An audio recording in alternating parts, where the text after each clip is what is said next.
warahmatullahi wabarakatuh. Perkenalkan, nama saya Seli Dianata Arifah, mahasiswi Prodi Hukum Ekonomi Syariah, Fakultas Syariah dan Hukum UIN Wali Songo Semarang.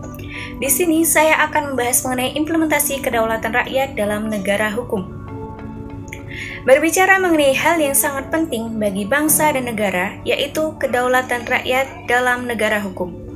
Konsep ini menegaskan bahwa kekuasaan tertinggi ada di tangan rakyat, bukan di tangan sang penguasa.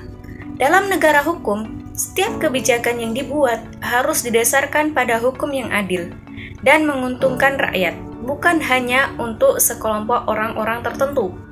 Kedaulatan rakyat sendiri hanya akan terwujud jika masyarakat dilibatkan secara aktif dalam proses pengambilan keputusan. Kedaulatan itu bergantung pada partisipasi masyarakat yang mana semua warga negara berhak berpartisipasi dalam pemilihan umum, menyusun kebijakan dan mengawasi pelaksanaannya. Bukan hanya sekedar sebagai penonton, namun rakyat harus menjadi bagian dari pemerintahan. Namun, perlu diketahui, tanpa adanya sebuah keadilan hukum, kedaulatan rakyat tidak akan ada maknanya.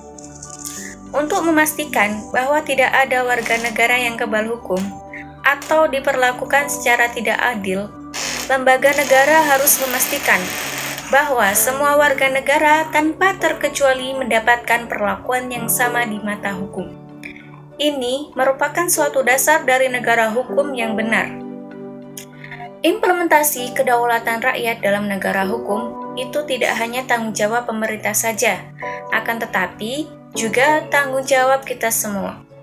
Setiap warga negara harus berani mempertahankan hak-hak dan juga menyuarakan serta terlibat aktif dalam proses demokrasi agar kita dapat membangun negara yang adil, demokratis, dan menjamin kesejahteraan setiap warga negaranya. Mari kita sama-sama menjaga dan memperdaulatan kedaulatan rakyat dalam negara hukum demi masa depan Indonesia yang lebih baik. Mungkin cukup sekian yang bisa saya sampaikan. Kurang lebihnya mohon maaf. Wassalamualaikum warahmatullahi wabarakatuh.